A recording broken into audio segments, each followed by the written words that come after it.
Hello students. आज जो मैं आपके लिए टॉपिक लेके आई हूँ इट्स वेरी इंटरेस्टिंग पोम। और पोम का नाम क्या है? जैसे कि आप एक केस देख रहे हैं, केस के अंदर आपको क्या दिखाई दे रहा है? यस, टाइगर है ना। तो टाइगर बैठा हुआ है, वही आज की पोएम है, ए टाइगर इन द जू। ठीक है, ये पोएम किसने कंपोज की है? This poem is compose by Leslie Norris. ठीक है, 10th क्लास की ये तीसरे नंबर की पोएम है।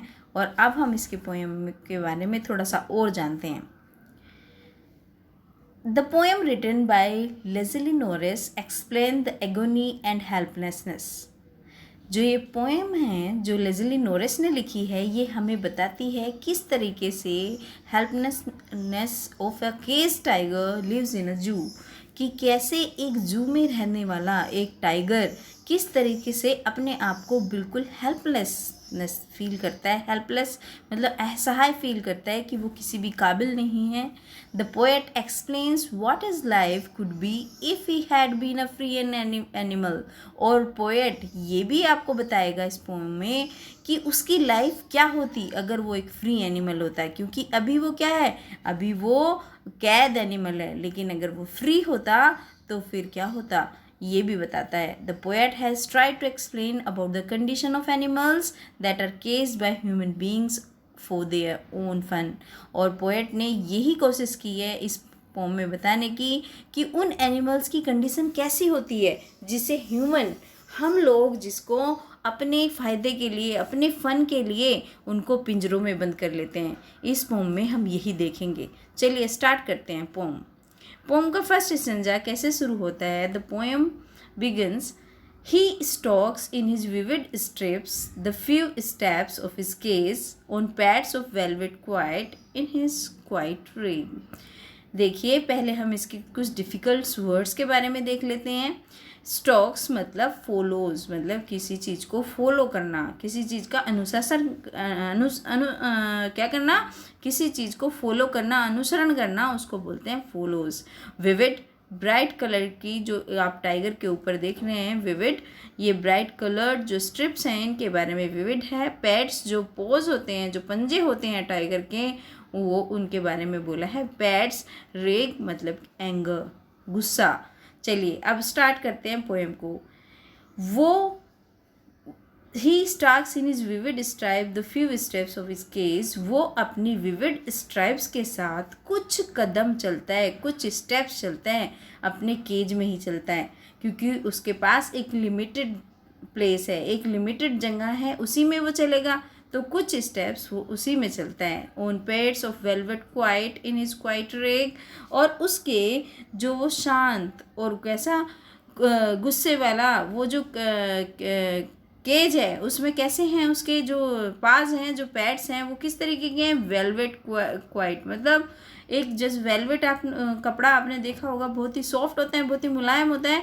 तो वो बिल्कुल उसके जो पाज हैं वो भी एकदम वेलवेट है, क्योंकि जो उसकी लाइफ है टाइगर की, जैसे कि यूजुअली होती है, वो कैसी होती है? रफ एंड टफ होती है। लेकिन यहाँ पे एकदम कंट्राडिक्टरी है।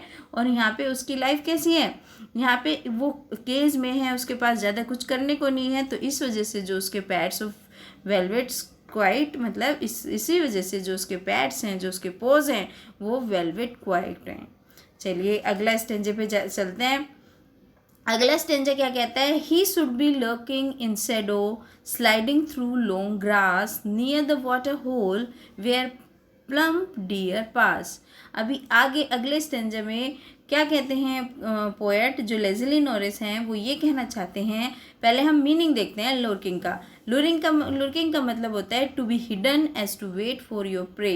लुर्किंग उस कंडीशन को कहते हैं जब भी कोई एनिमल छुप के बैठ जाता है चुपके से, और अपने शिकार का वेट करता रहता है कि कब वो आए, उस पर घात लगा के बैठ जाता है, आए और मैं उसका शिकार करूं।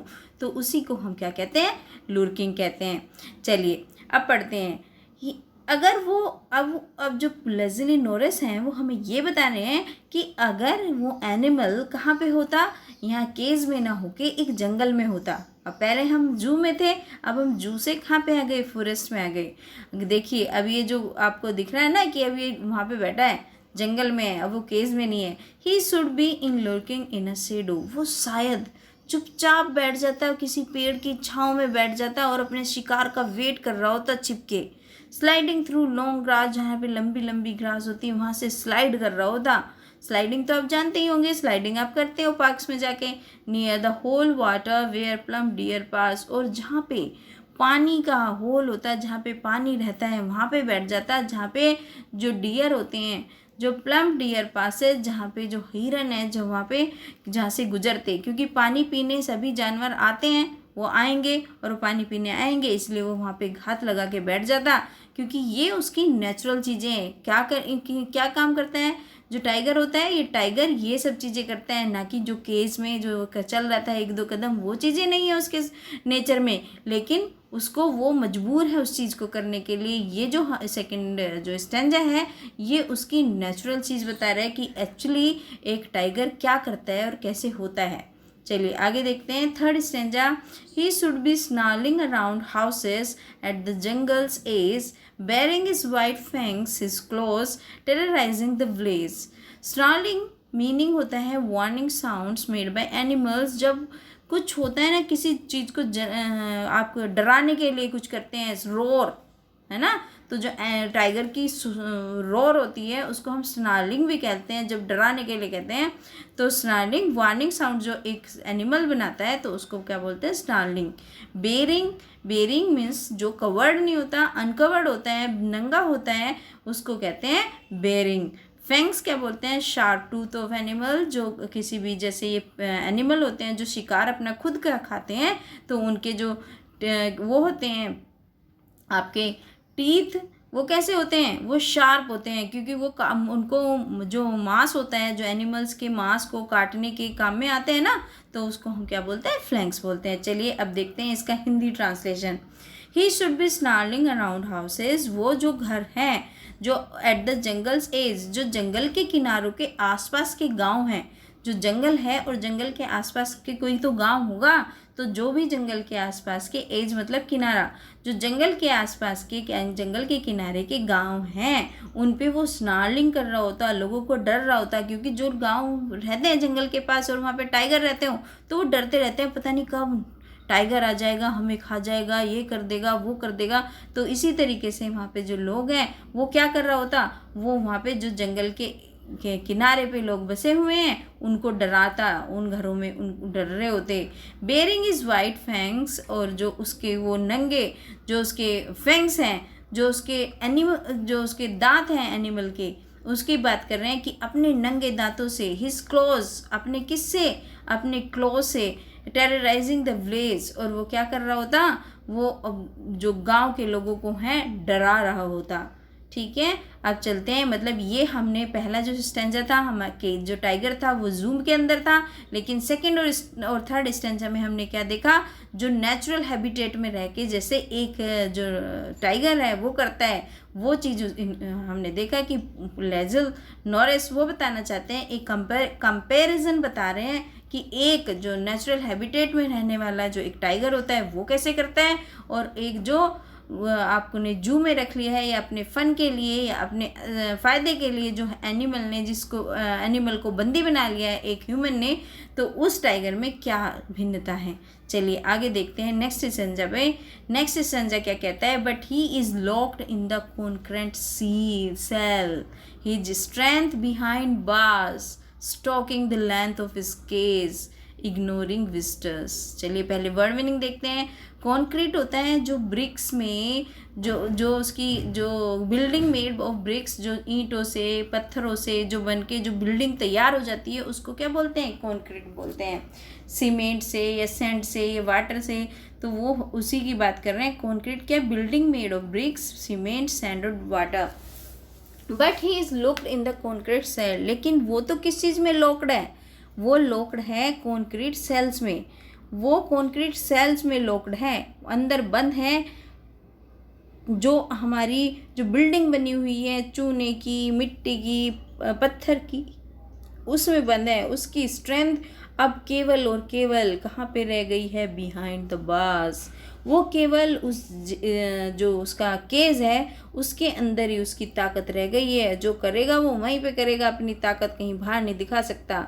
Stocking the length of his cage, केवल वो वहीं पे जहाँ पे जो जितनी जो पिंजरे की क्या है लंबाई है। इग्नोरिंग विजिटर्स, जो वहाँ पे जो विजिटर्स आते भी हैं, जो उनको देखने के आते हैं, तो उन पे भी गुस्सा नहीं करता, वो शांत है, क्योंकि उसको पता है कि मैं कुछ कर तो पाऊँगा नहीं, क्योंकि मैं अंदर बंद हूँ। तो इसलिए अब वो क्या करता है, जो विजिटर्स आते हैं वहाँ पे जू में, उनको भी वो इग्नोर करता है।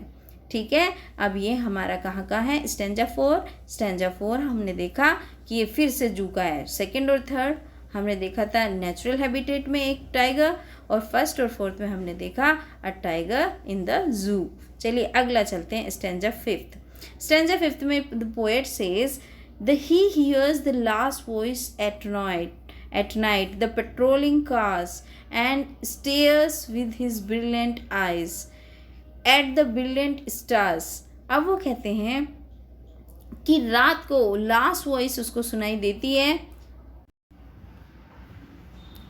अब वो स्टैंजा 5 में क्या बोलते हैं, he hears the last voice at night the patrolling cars and stares his brilliant eyes at the brilliant stars। पहले पेट्रोलिंग का मीनिंग देख लेते हैं। पेट्रोलिंग क्या है, पेट्रोलिंग होता है जो गार्ड्स होते हैं टू विजिल करने जो आते हैं, उन्हीं की बात कर रहे हैं। चलिए इसका मीनिंग देखते हैं। he hears the last voice at night, रात में वो लास्ट आवाज़ सुनता है। The patrolling cars, patrolling cars का मतलब वो है जो वो लोग हैं जो उसको इंस्पेक्ट करने के लिए, जो देखने के लिए, क्योंकि टाइगर अगर जू में है तो उसको देखने के लिए भी तो कोई आएंगे, उसको देखने के लिए, इंस्पेक्ट करने के लिए ठीक है कि नहीं है। लेकिन जो वो टाइगर है, टाइगर की सिचुएशन देखिए, and stairs with his brilliant eyes, लेकिन वो अपनी चमकीली आंखों से स्टेयर कर रहा है। स्टेयर मतलब टू गेज, मतलब घूरना, कि वो क्या कर रहा है, वो घूर रहा है कहाँ पे, एट द ब्रिलियंट स्टार, जो वो चमकीले जो क्या हैं तारे हैं, वो उनकी तरफ घूर रहा है। क्योंकि उसका जो एम है, उसका एम क्या है, वो क्या चाहता है, वो चाहता है वहाँ से फ्री होना, वहाँ से बाहर जाना। तो इसी पूरी की पूरी पोएम में जो नॉरिस है हमें यही बताना चाहते हैं कि जो एक ह्यूमन जो अपने फ़ायदे के लिए जो एनिमल्स को बंद कर लेता है या कैद कर लेता है, जू में रख लेता है, it's not good for a animal. वो हमेशा वो फ्री रहना चाहते हैं, वो नहीं चाहते कि हमें कोई बंद रखे या हमारे, क्योंकि वो नेचुरल जो उसकी गतिविधि हैं, जो नेचुरल एक्टिविटीज़ हैं, वो उसको नहीं कर पाते जिसके लिए गॉड ने उसे बनाया है। जो नेचर चाहती है तो वो चीज़ नहीं हो पाती। तो ऐसे ही इसमें यही बताया गया है कि कैसे एक जू में एक एनिमल रिएक्ट करता है, और कैसे एक एनिमल जब एक केज के अंदर रहता है, एक बंद रहता है, उसकी जब स्वतंत्रता छिन जाती है तो वो कैसे रिएक्ट करता है। चलिए अब ये पोएम मैंने पढ़ ली, अब मैंने थोड़ी सी समरी भी बनाई है, अब आप इसको देख सकते हैं, इसका फ़ोटो आप ले सकते हैं, स्क्रीनशॉट लेके आप पढ़ लेना इसको, ठीक है। अब हम आगे चलते हैं, क्योंकि जो मैंने आपको एक्सप्लेन करा है वो इस समरी में लिखा है मैंने। चलिए आगे चलते हैं, इसकी पोएटिक डिवाइसेस के बारे में देख लेते हैं। पोएटिक डिवाइसेस इसमें बहुत सारी यूज़ करी हैं। सबसे पहले तो राइम स्कीम के लिए देख लेते हैं। इसमें राइम स्कीम क्या है, rhyme scheme of this poem is ABCB। चलिए मैं दिखाती हूँ आपको किस तरीके से ABCB है। जस्ट सी दैट सभी स्टेंजा की एक ही राइम स्कीम है, चाहे फर्स्ट पे जाइए, सेकंड पे जाइए, थर्ड पे जाइए। स्ट्रिप्स ए हो गया हमारा, ए। स्केज इसमें कोई सिमिलरिटी नहीं है तो ये बी हो गया। क्वाइट ये भी ना स्ट्रिप से मैच कर रहा ना केस से मैच कर रहा, तो ये सी हो गया। लेकिन जो रे गया ये किससे मैच कर रहा है, बी से, तो हमारी राइम स्कीम क्या हो गई, ABCB। इसी तरीके से सारे स्टेंजास की राइम स्कीम आप देख सकते हैं, ठीक है। अब हम चलते हैं इसमें फिगर ऑफ स्पीचेस क्या क्या दिए गए हैं। फिगर ऑफ स्पीच कौन सी है, पर्सोनिफिकेशन, मैंने आपको अपनी वीडियो में बताया भी था। पर्सोनिफिकेशन वो फिगर ऑफ स्पीच होती है जब हम किसी चीज़ को पर्सोनिफाइड कर देते हैं, उसको एक ह्यूमन की क्वालिटी दे देते हैं। तो यहाँ पे हमने टाइगर, क्योंकि आपको पता है टाइगर के लिए क्या यूज़ करते हैं हम, टाइगर के लिए इट यूज़ करते हैं हम, लेकिन किसी भी एनिमल के लिए, लेकिन हमने ही जो हम ह्यूमन बीइंग के लिए यूज़ करते हैं वो हमने टाइगर को दी है। आप देखिए पीछे स्टेंजास में कि हर जगह जो टाइगर है उसके लिए इट की जगह क्या यूज़ करा गया है, हिज यूज़ करा गया है, ही यूज़ करा गया है। तो इट मीन्स क्या है, इसमें पर्सोनिफिकेशन फिगर ऑफ स्पीच है। मेटाफर आपको पता ही है क्यों है, क्योंकि जो उसके पास थे वो किससे कंपेयर करे गए थे, वो कंपेयर करे गए थे with a velvet paid of velvet. जो पाज है उसके कैसे हैं, किस तरीके के हो गए हैं, वेलवेट पैड की तरह से, जैसे वेलवेट के पैड हो जाते हैं ना, सुंदर सॉफ्ट मुलायम, इस तरीके से। तो ये कंपैरिजन है बिना एज या लाइक सो लगाए हुए। तो ये मेटाफर फिगर ऑफ स्पीच है। एंजायमेंट फिगर ऑफ स्पीच कब होता है, जब सेंटेंस, एक सेंटेंस के बाद दूसरा सेंटेंस शुरू हो जाता है विदाउट एनी पंचुएशन मार्क। जब कोई पंचुएशन मार्क नहीं होता और दूसरा सेंटेंस शुरू हो जाता है। आप देखिए हर जगह आएगा इस तरीके के आपको मिलेगा। देखिए पहली लाइन में कोई पंचुएशन मार्क नहीं है और दूसरा शुरू हो गया, तो ये किस चीज़ का एग्जाम्पल है, एंजायमेंट का है। आपको कई स्टैंजा में ये कई जगह पे मिल जाएगा, आप देखना और खुद से करना उसको। चलिए अब देखते हैं इमेजरी फिगर ऑफ स्पीच भी है। इमेजरी फिगर ऑफ स्पीच कब होती है, जब हम खुद से कोई चीज़ हमें बता दी जाती है, हम खुद से इमेजिन करते हैं, वहीं पे पहुंच जाते हैं।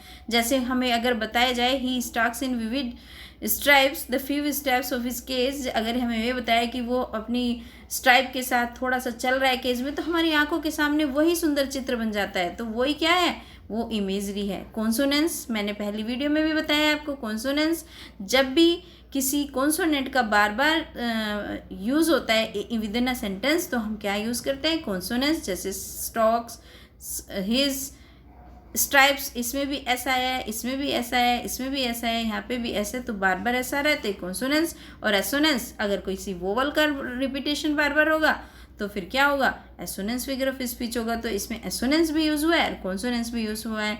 तो व्यूअर्स, यही आज का हमारी पोम थी। और पोम कौन सी थी,